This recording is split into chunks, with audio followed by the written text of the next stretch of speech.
मधुबन के बाबा, मधुबन के बाबा मुरली वाले, आपका क्या कहना, आपका क्या कहना। ओम शांति। आज 22 सितंबर 2025 के साकार मधुर महावाक्य हैं। आज मीठे मीठे बाप दादा बोले, मीठे बच्चे अपने दिल पर हाथ रखकर पूछो कि बाबा जो सुनाते हैं क्या हम सब पहले जानते थे? जो सुना है उसे अर्थ सहित समझकर खुशी में रहो। बाबा ने कहा, मीठे बच्चे अपने दिल पर हाथ रखकर पूछो कि बाबा जो सुनाते हैं क्या हम सब पहले जानते थे? जो सुना है उसे अर्थ सहित समझकर खुशी में रहो। बाबा ने आज प्रश्न पूछा कि तुम्हारे इस ब्राह्मण धर्म में सबसे अधिक ताकत है कौन सी और कैसे? तो उत्तर में बाबा ने समझाया कि तुम्हारा ये ब्राह्मण धर्म ऐसा है जो सारे विश्व की सद्गति श्रीमत पर कर देते हैं। ब्राह्मण ही सारे विश्व को शांत बना देते हैं। तुम ब्राह्मण कुलभूषण देवताओं से भी ऊंचे हो। तुम्हें बाप द्वारा ये ताकत मिलती है। तुम ब्राह्मण बाप के मददगार बनती हो। तुम्हें ही सबसे बड़ी प्राइज मिलती है। तुम ब्रह्मांड के भी मालिक और विश्व के भी मालिक बनते हो। ओम शांति। मीठे मीठे रूहानी सिकिलदे बच्चों प्रति रूहानी बाप बैठ समझाते हैं। रूहानी बच्चे जानते हैं रूहानी बाप एक ही बार 5000 वर्ष के बाद आते हैं। ज़रूर कल्प नाम रख दिया है जो कहना पड़ता है। इस ड्रामा की अथवा सृष्टि की आयु 5000 वर्ष है। यह बातें एक ही बाप बैठ समझाते हैं। यह कभी भी कोई मनुष्य के मुख से नहीं सुन सकते हैं। तुम रूहानी बच्चे बैठे हो। तुम जानते हो कि बरोबर हम सभी आत्माओं का बाप वह एक ही है। बाप ही बैठ बच्चों को अपना परिचय देते हैं जो कोई भी मनुष्य मात्र नहीं जानते। कोई को पता नहीं गॉड व ईश्वर क्या वस्तु है। जबकि उनको गॉड फादर कहते हैं तो बहुत प्यार होना चाहिए। बेहद का बाप है तो ज़रूर उनसे वर्षा भी मिलता होगा। अंग्रेजी में अक्षर अच्छा कहते हैं हेवनली गॉड फादर। हेवन कहा जाता है नई दुनिया को और हेल कहा जाता है पुरानी दुनिया को। परंतु स्वर्ग को कोई जानते ही नहीं। सन्यासी तो मानते ही नहीं। वह कभी ऐसे नहीं कहेंगे कि बाप स्वर्ग का रचयिता है। हेवनली गॉड फादर ये अक्षर बहुत मीठा है और हेवन मशहूर भी है। तुम बच्चों की बुद्धि में हेवन और हेल का सारा चक्र सृष्टि के आदि मध्य अंत का बुद्धि में फिरता है। जो सर्विसेबल हैं सभी तो एक रस सर्विसेबल नहीं बनते।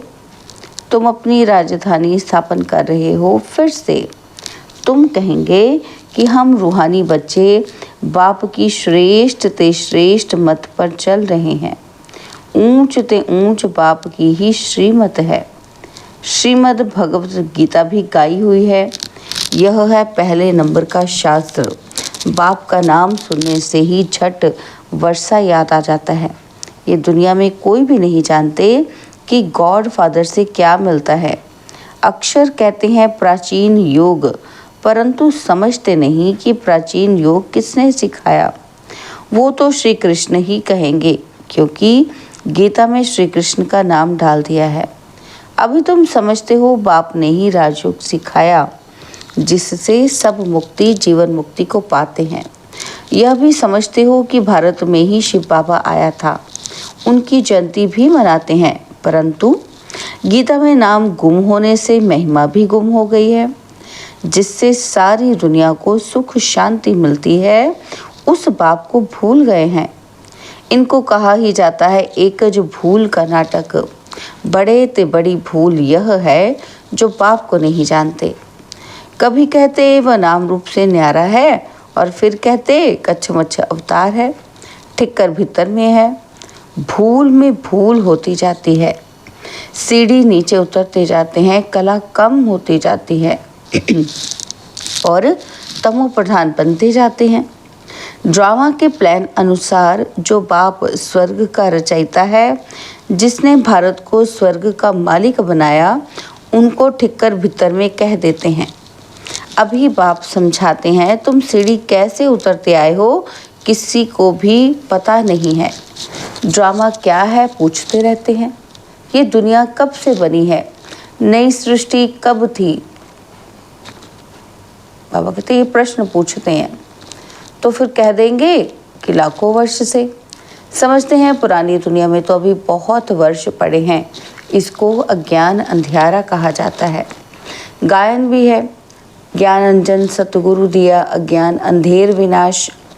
तुम समझते हो रचयिता बाप जरूर स्वर्ग ही रचेंगे। बाप ही आकर नरक को स्वर्ग बनाते हैं। रचयिता बाप ही आकर सृष्टि के आदि मध्य अंत का ज्ञान सुनाते हैं। आते भी हैं अंत में, टाइम तो लगता है ना, तो यह भी बच्चों को समझाया है। ज्ञान में इतना समय नहीं लगता जितना याद की यात्रा में लगता है। 84 जन्मों की कहानी तो जैसे एक कहानी है। आज से 5 वर्ष पहले किन्हों का राज्य था, वह राज्य कहाँ गया। तुम बच्चों को अब सारी नॉलेज है। तुम हो कितने साधारण अजामिल जैसे पापी, अहिल्याएं, कुब्जाएं, भीलनियाँ, उनको कितना ऊंचा बनाते हो। बाप समझाते हैं कि तुम क्या से क्या बन गए हो। बाप आकर समझाते हैं कि पुरानी दुनिया का अब हाल देखो क्या है। मनुष्य कुछ भी नहीं जानते कि सृष्टि का चक्र कैसे फिरता है। बाप कहते हैं तुम अपने दिल पर हाथ रखकर पूछो, आगे ये कुछ जानते थे? कुछ भी नहीं जानते और अभी जानते हो। बाबा फिर से आकर हमको विश्व की बादशाही देते हैं। कोई की बुद्धि में नहीं आएगा कि विश्व की बादशाही क्या होती है। विश्व माना सारी दुनिया। तुम जानते हो बाप हमको ऐसा राज्य देते हैं जो हमसे आधा कल्प तक कोई छीन नहीं सकते। तो बच्चों को कितनी खुशी होनी चाहिए। बाप से कितनी बार राज्य लिया है। बाप सत्य है, सत्य शिक्षक भी है और सतगुरु भी है। कभी सुना ही नहीं। अभी अर्थ सहित तुम समझते हो। तुम बच्चे हो, बाप को तो याद कर सकते हो। छोटेपन, आजकल छोटेपन में ही गुरु करते हैं। गुरु का चित्र बनाए भी गले में डालते हैं व घर में रखते हैं। यहाँ तो वंडर है। बाप, शिक्षक, सतगुरु सब एक ही है।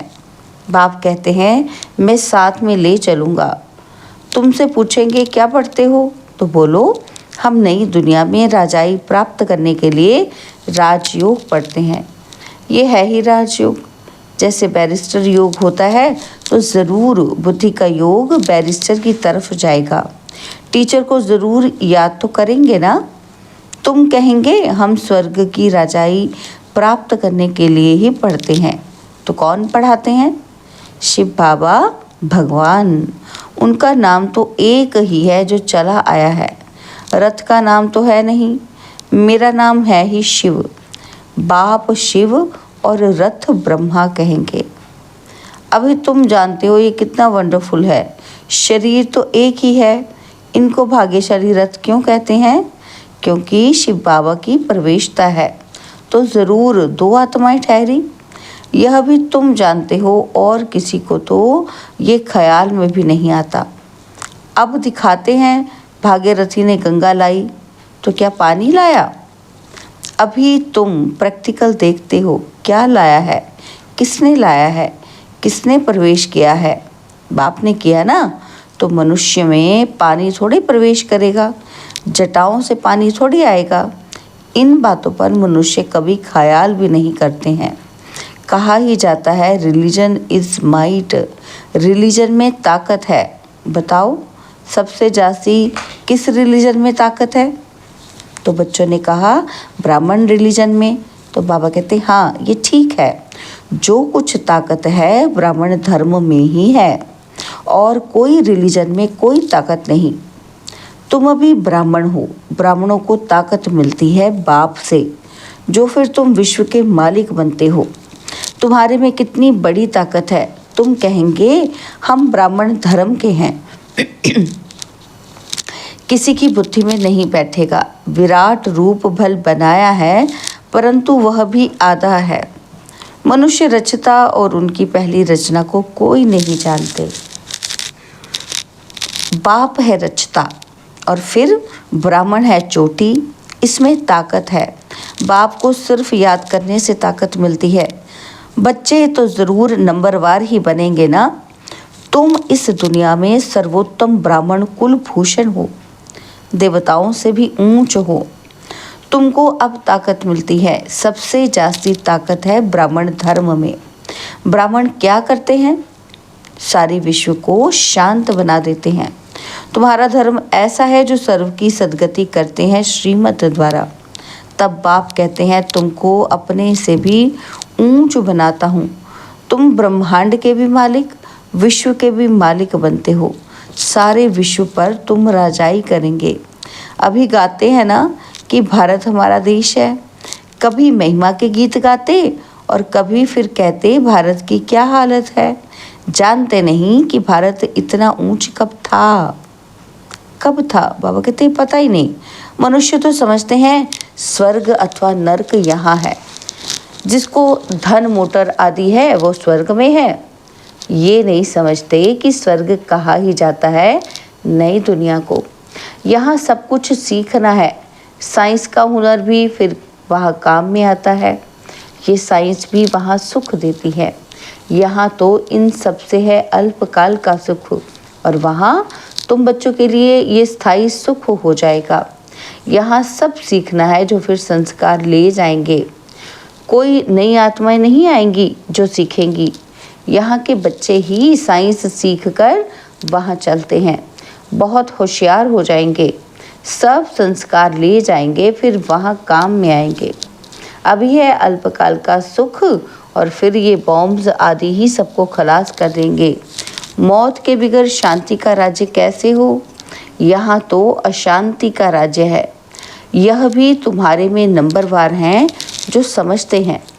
हम पहले अपने घर जाएंगे, फिर सुख धाम में आएंगे। सुख में बाप तो आते ही नहीं। बाप कहते हैं मुझे भी वानप्रस्थ रथ चाहिए ना। तो भक्ति मार्ग में भी सबकी मनोकामनाएं पूरी करता आया हूँ। संदेशियों को भी दिखाया है कि कैसे भक्त लोग तपस्या पूजा आदि करते हैं। देवियों को सजाए पूजा आदि कर फिर समुद्र में डुबो देते हैं। कितना खर्चा होता है। पूछो ये कब से शुरू हुआ है तो कहेंगे परंपरा से चला आया है। कितना भटकते रहते हैं। यह भी सब ड्रामा है। बाप बार बार बच्चों को समझाते हैं कि हम तुमको बहुत मीठा बनाने आए हैं। ये देवताएं कितने मीठे हैं। अभी तो मनुष्य कितने कड़वे हैं। जिन्होंने बाप को बहुत मदद की थी उन्हों की पूजा करते रहते हैं। तुम्हारी पूजा भी होती है। पद भी तुम ऊंच प्राप्त करते हो। बाप खुद कहते हैं मैं तुमको अपने से भी ऊंच बनाता हूँ। ऊंच ते ऊंच भगवान की है श्रीमत। गीता में भी श्रीमत मशहूर है। श्री कृष्ण तो इस समय बाप से वर्षा ले रहे हैं। श्री कृष्ण की आत्मा के रथ में बाप ने प्रवेश किया है। कितनी वंडरफुल बात है। कभी किसी की बुद्धि में आएगा ही नहीं। समझने वालों को भी समझाने में बड़ी मेहनत लगती है। बाप कितना अच्छी रीति बच्चों को समझाते हैं। बाबा लिखते हैं सर्वोत्तम ब्रह्मा मुख वंशावली ब्राह्मण। तुम ऊंच सर्विस करते हो तो ये प्राइज मिलती है। तुम बाप के मददगार बनते हो तो सबको प्राइज मिलती है। नंबरवार पुरुषार्थ अनुसार। तुम्हारे में भी बड़ी ताकत है। तुम मनुष्य को स्वर्ग का मालिक बना सकते हो। तुम रूहानी सेना हो। तुम ये बैच नहीं लगाएंगे तो मनुष्य कैसे समझेंगे कि ये भी रूहानी मिलिट्री है। मिलिट्री वालों को हमेशा बैच लगा हुआ होता है। शिव बाबा है नई दुनिया का रचयिता, और वहाँ इन देवताओं का राज्य था, अब नहीं है। फिर बाप कहते हैं मनमना भव। देह सहित सब संबंध छोड़ माँ में कम याद करो तो श्री कृष्ण की डिनाइस्टी में आ जाएंगे। इसमें लज्जा की तो बात ही नहीं। बाप की याद रहेगी। बाप इनके लिए भी बताते हैं कि ये नारायण की पूजा करते थे। नारायण की मूर्ति साथ में रहती थी, चलते फिरते उनको देखते थे। अभी तुम बच्चों को ज्ञान है, बैज तो ज़रूर लगा रहना चाहिए। तुम हो नर को नारायण बनाने वाले, राजयोग भी तुम ही सिखलाते हो। नर से नारायण बनाने की सर्विस करते हो। अपने को ही देखना है कि हमारे में कोई अवगुण तो नहीं है। तुम बच्चे बाप दादा के पास आते हो। बाप है शिव बाबा और दादा है उनका रथ। बाप ज़रूर रथ द्वारा ही मिलेंगे ना, तो बाप के पास आते हैं रिफ्रेश होने। सम्मुख बैठने से याद पड़ती है, बाबा आया है ले जाने के लिए। बाप सम्मुख बैठे हैं तो जास्ती याद आनी चाहिए। अपनी याद की यात्रा को वहाँ भी तुम रोज़ बढ़ा सकते हो। अच्छा, मीठे मीठे सिकिलदे बच्चों प्रति माता पिता, बाप दादा का याद प्यार और गुड मॉर्निंग। रूहानी बाप की रूहानी बच्चों को नमस्ते। हम रूहानी बच्चों की रूहानी बाप दादाजी को दिलवा चांद सिकवा प्रेम से नमस्ते। ओम शांति। प्यारे बाबा, मीठे बाबा, मेरे बाबा, शुक्रिया बाबा, शुक्रिया बाबा, शुक्रिया। धारणा के लिए मुख्य सार है। पहला पॉइंट है, अपने को देखना है कि हमारे में कोई अवगुण तो नहीं है। जैसे देवताएं मीठे हैं ऐसा मीठा बना हूँ। और सेकंड पॉइंट है, बाप की श्रेष्ठ ते श्रेष्ठ मत पर चल अपनी राजधानी स्थापन करनी है। सर्विसेबल बनने के लिए सृष्टि के आदि मध्य अंत का, हेवन और हेल का ज्ञान बुद्धि में फिराना है। बाबा ने आज हमें वरदान दिया, खुदाई खिदमतगार की स्मृति द्वारा सहज याद का अनुभव करने वाले सहज योगी भव। खुदाई खिदमतगार की स्मृति द्वारा सहज याद का अनुभव करने वाले सहज योगी भव। खुदाई खिदमतगार अर्थात जो खुदा व बाप ने खिदमत दी है उसी सेवा में सदा तत्पर रहने वाले। सदा यही नशा रहे कि हमें स्वयं खुदा ने खिदमत दी है। कार्य करते हुए जिसने कार्य दिया है उसको कभी भूला नहीं जाता। तो कर्मणा सेवा में भी ये स्मृति रहे कि बाप के डायरेक्शन अनुसार कर रहे हैं तो सहज याद का अनुभव करते सहज योगी बन जाएंगे।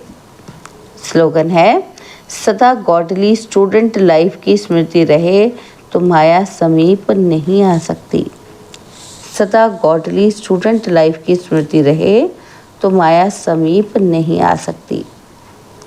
बाबा के व्यक्त इशारे, अब लगन की अग्नि को प्रज्वलित कर योग को ज्वाला रूप बनाओ। तो उसके लिए बाबा कहते, जितना स्थापना के निमित्त बने हुए ज्वाला रूप होंगे उतना ही विनाश ज्वाला प्रत्यक्ष होगी। संगठन रूप में ज्वाला रूप की याद विश्व के विनाश का कार्य संपन्न करेगी। इसके लिए हर सेवा केंद्र पर विशेष योग के प्रोग्राम चलते रहें तो विनाश ज्वाला को पंखा लगेगा। योग अग्नि से विनाश की अग्नि जलेगी और ज्वाला से ज्वाला प्रज्वलित होगी। अच्छा, ओम शांति।